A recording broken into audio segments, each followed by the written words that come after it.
Halo, hi everyone. Kali ini saya mau share tentang sebuah aplikasi yang bagus ya. Aplikasi ini ada hubungannya dengan sastra mengenai literary theories sama critical theories atau literary criticism juga. Jadi sangat penting bagi kita yang ingin memiliki pemahaman mengenai konsep atau teori-teori sastra. Dan juga ternyata aplikasi ini sangat penting dan sangat berguna bagi teman-teman yang atau mahasiswa yang sedang menyusun skripsi, esai, atau jurnal artikel yang berhubungan dengan sastra. So just let's check it out.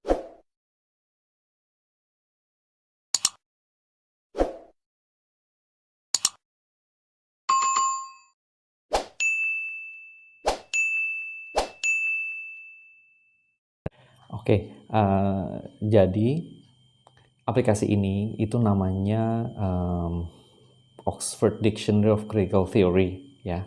Kalau nggak salah, nanti kita cek dulu saja ya. Kita coba ke Play Store. Nah, kayak di sini sih sebenarnya kata kunci saya adalah Literary Theory and Criticism. Nah, di sini namanya ya benar Oxford Dictionary of Critical Theory ini. Ya. Nah, ini dia. Ya, otomatis kita langsung open saja. Ini kebetulan saya sudah simpan di sini. Nah, ini dia. Ini bagus sekali ya bagi kita yang ingin mengetahui tentang definisi ya dari teori atau konsep yang berhubungan dengan literary criticism dan literary theories gitu ya. Ini namanya Oxford Dictionary of Critical Theory. Nah, di sini kita lihat bahwa ada word of the day di situ ya. Berarti tiap hari kita akan diberikan oleh kata-kata baru, konsep-konsep tertentu yang ada dalam dunia literary criticism. Nah, biasanya sih saya langsung cek saja di sini. Nah, kita lihat. Di sini misalnya anggap saja kita ambil misalnya structuralism ya. Oke, di sini sudah ada pilihannya. Nah, tinggal pilih saja. Kita lihat apa yang menarik dari sini ya. Nah, untuk definisi dan pemahamannya. Di sini penjelasannya memang cukup panjang ya. Karena ini secara umum, tetapi kita di sini dapat kata-kata kunci lain yang membantu kita untuk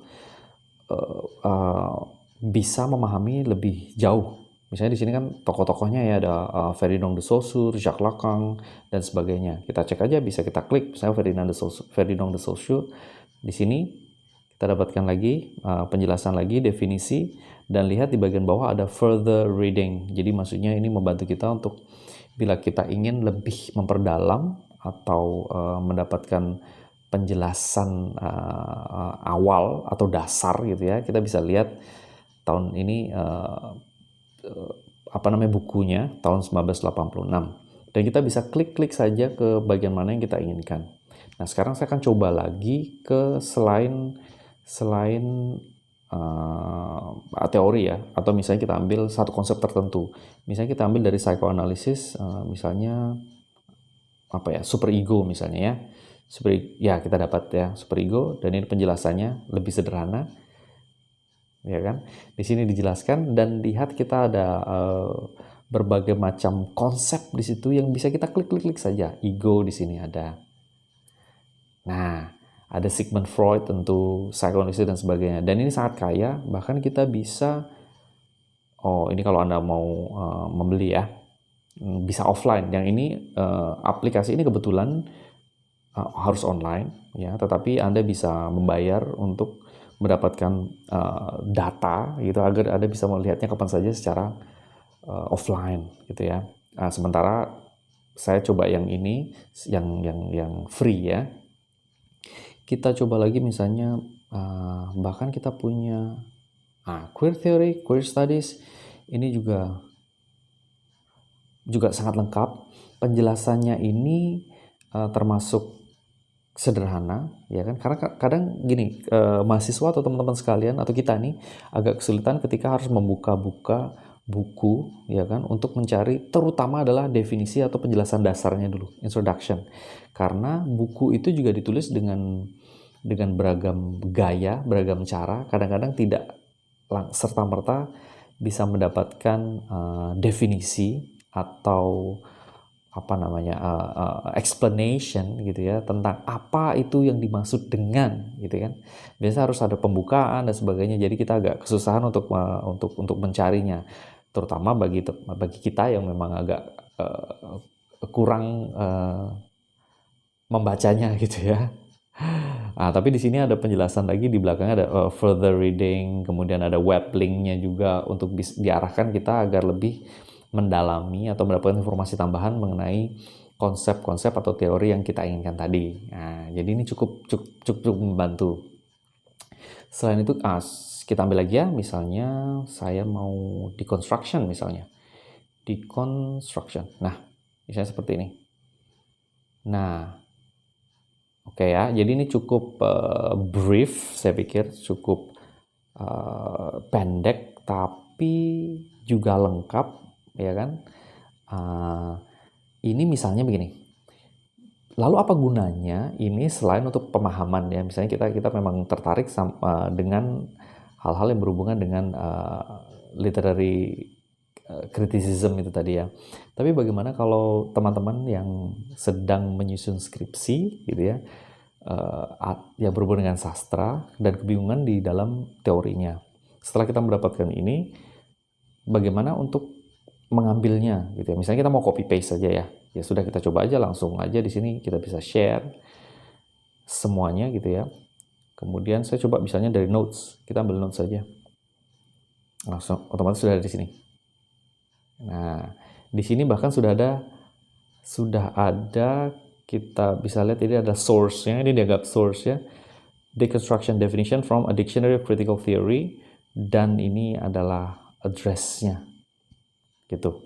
Nah, jadi kita bisa ambil ini. Tentu saja saran saya adalah tidak diambil semuanya, tentu karena citation, quotation itu ada syarat-syaratnya juga ketika kita ingin menulis sebuah research gitu ya dalam dunia sastra. Meskipun begitu, untuk kasus-kasus tertentu mungkin bisa Anda ambil gitu ya. Nah, sekarang pertanyaannya, lalu apakah kita boleh menggunakan sumber dari aplikasi ketika ingin menulis research penelitian dalam dunia sastra? Jawabannya ya sebenarnya. Karena begini, sebenarnya banyak sekali sumber yang bisa digunakan, source yang bisa digunakan untuk mendukung research kita atau tulisan kita. Yang berupa teks misalnya dari buku teori gitu kan, kemudian dari artikel atau journal articles gitu dari researcher lain, kemudian bisa juga news ya dari magazine, newspaper, online, website dan sebagainya, termasuk dari application. Nah, bagaimana caranya? Kita lihat saja, coba ya. Kita lihat di sini. Saya akan ambil how to cite, di sini sudah ada from application. Kita lihat how to cite from application. Biasanya kita ambil yang adalah banyak jenis, tapi bisa juga dari APA ya. Di sini ada penjelasan. Nah, ini ya ada date dan kita cek saja langsung. Kita cek saja langsung bagaimana cara mengambil secara utuh gitu. Oke. Di sini dijelaskan ada beragam. Misalnya ini tidak ada tanggal dan sebagainya. Jadi bisa cek saja nanti bila tidak ada atau penulisnya lebih dari satu dan beragam caranya. Ya, tapi ini berdasarkan pada APA. Nah, sekarang mobile apps. Nah, lihat di awal adalah author atau creator, lexicon misalnya kan. Author atau creator di sini. Berarti boleh pada dasarnya ya. Kemudian tahunnya, kemudian versionnya, kemudian di dalam kotak itu brackets itu ada mobile app dan Google Play dan alamatnya, addressnya. Jadi kalau kita mau ngambil yang tadi sebagai source kita, ya kita akan kembali ke aplikasinya, ya kan. Di sini ada datanya sebenarnya, ada informasinya.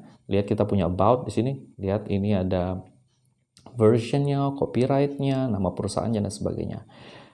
Ya kan? Atau kita kalau mau detail kembali lagi ke Play Store-nya tadi, Ya kan, kita lihat di sini informasi yang ada di sini. Yang mana ya? Maaf, saya cari dulu.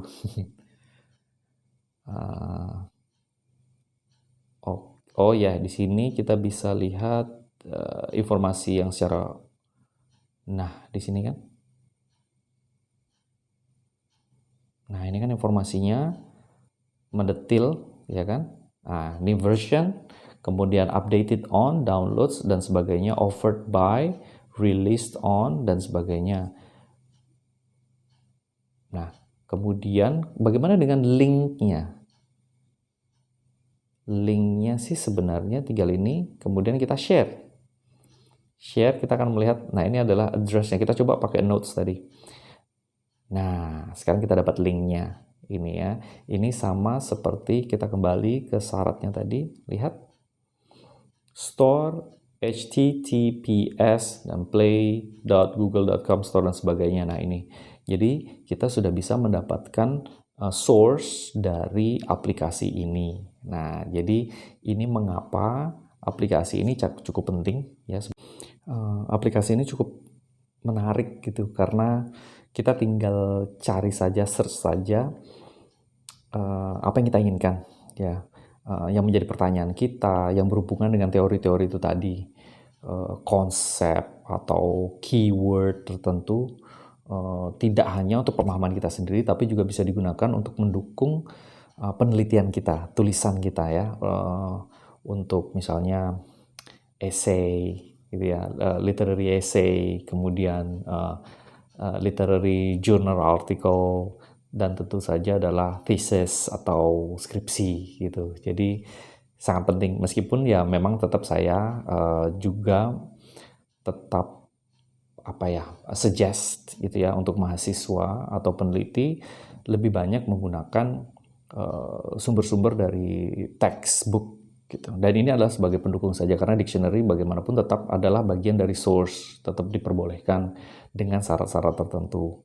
Ya, yang ini bukan sekedar dictionary tetapi online ya.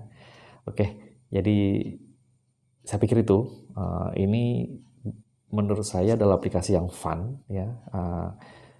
Sederhana saja sebenarnya, tetapi cukup bisa membantu teman-teman untuk pemahaman dan penulisan, penelitian sastra, khususnya sastra Inggris. Semoga membantu. Jangan lupa untuk subscribe to my channel, right? And then comment so that I know what you are thinking about this video, right? And then probably you have some advice or suggestion for better content. So I'm open to all of them. Yeah. Okay, see you. Have a nice day. Bye, everyone.